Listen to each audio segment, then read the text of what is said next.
I think this is going to be the tweet of the month. Like a tweet that sparks a conversation so interesting that I believe it's warranted to be dissected on this channel. You have this gentleman that says anti-expert discourse is so fake. Every day you wake up in a bed designed by experts. Check your smartphone designed by experts. Take a shit in a toilet designed by experts. When you say you don't trust experts, what you mean is you trust experts unless they disagree with your politics. I mean, this is fascinating on so many levels. I don't even know where to begin, but I think like this entire mythos can be debunked with the fact that I don't care about the political opinions of the person that designed my toilet. Now, if they want to talk about plumbing, or if I have a toilet issue, then I may talk with the expert that designed my toilet, and even then, I do not think that their opinion is gospel. I find it absolutely fascinating the way culture has elevated the expert to the status of a demigod. A person that manages to commune with divinity, aka the science, and they're like literally above the worlds. Like nothing you can do will ever help you achieve the understanding of the expert. The only thing that you can do, however, is be a journalist, which is the only human being that's like really close to the demigods and can get some of their knowledge to pass it down to the peasants. But like the peasants themselves can never contradict or disagree with an expert.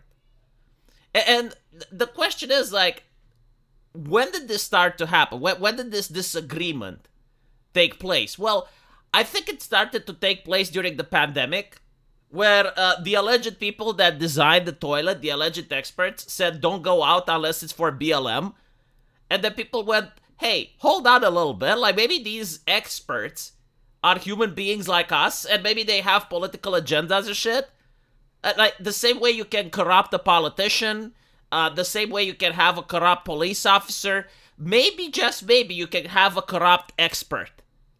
And maybe, you know, like, even if the person has expertise in a field and knows the stuff way better than you, maybe he's just being disingenuous. Maybe he is paid to mislead you. Maybe he is paid to lie. Why? Well, for political reasons, like the same reason a police officer may abuse its power and become corrupt. The same reason that a politician may lie to its people. You know, it's human nature. They have, like, vested interests. And so, why is it that we need to trust the experts? And the second thing is, I remember during the times of my grandfather, he actually knew how to make a bed. He actually knew the basics of how a phone works. Like with a MacGyvering thing, like he could actually make a small radio device that you could connect to a bit of iron and you could hear the voices on the radio. I don't fucking know exactly the science of it or how he did it. But you know, my grandfather went into World War II. I guess he knew a lot of shit. So like, yeah, there was a time when man on Earth had a lot of abilities. And I noticed that as we're moving forward, it's actually discouraged for people to learn how to be self-sufficient or how to have like some basic understanding in science or how the world works. You know, how to make a bed, how to make a chair. Yeah, we're moving away from that, and that's actually being glorified. Like, that's actually great. I actually remember when I started my YouTube channel and you'd go on publication like Vice, like there were plenty of articles with scientific trivia.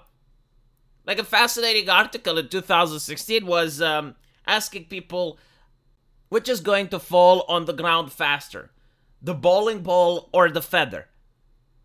And obviously the bowling ball is much heavier than the feather, but the answer is that they fall on the ground at the same time. If you drop them in a vacuum, a bowling ball and a feather, they fall on the ground at the exact same time. And the answer is because gravity is constant. It's the same gravitational force for both of them. It doesn't really matter the weight. And if you drop them outside of a vacuum, well, the wind affects the feather and it doesn't affect the bowling ball. But if there's no wind, apparently, they drop at the same time. And this actually makes people, you know, they read the trivia.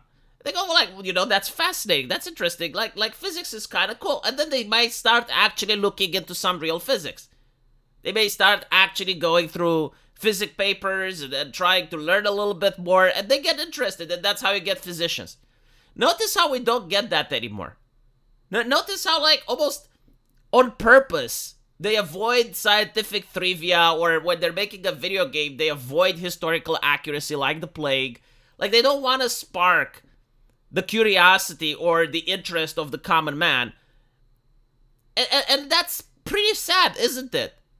And so they want to create a system where you just obey. The experts tell you what to think. You know, the people designing your toilets, they tell you what to think, and you have to trust them unconditionally 100% of the time. Even if they made mistakes in the past, even if they deceived you in the past, even if they lied to you in the past, doesn't fucking matter. You have to listen to them, and you also have to listen to them on matters of politics. And that's the most interesting thing, you know, because a person designing the car is not the same as the driver. The person designing the race car, like, sure, they know how to make a race car, but that doesn't mean that they would be a good driver in a F1 competition. And this is what the message is, you know, like the person that designed the race car, the bureaucrat, well, they should actually be allowed to drive as well. Even if they have no competency in driving, even if they're not good at it, or even if they're self-sabotaging the car, no, you should shut up, because at the end of the day, the race car driver doesn't understand the engine. If he doesn't understand the engine, he shouldn't drive. And so, I did think that this tweet itself is absolutely fascinating. I guess the moral of the story is, if you want to have political opinions, you should actually start designing toilets. And this is what horrifies them with what Elon Musk is doing and what Donald Trump is doing.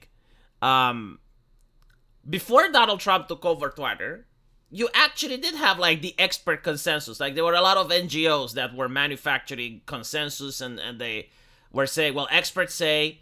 And they were always on the side of the establishment. Again, it was almost like the clergy in a medieval time, and they would tell you what to think about things. So Elon Musk comes up, and he introduces the community guideline notes. It's basically, no, actually, we're going to do it differently. You know, if you say something, like, the community can disagree with you, and then they can quote their sources. And all of a sudden, like, Twitter becomes a place with a lot less misinformation and disinformation than the place with the experts. Because you start to realize, well, hold on a little bit. The experts are being paid by someone. So who holds the coin purse is actually whose interest needs to be satisfied, right, if the money keeps flowing.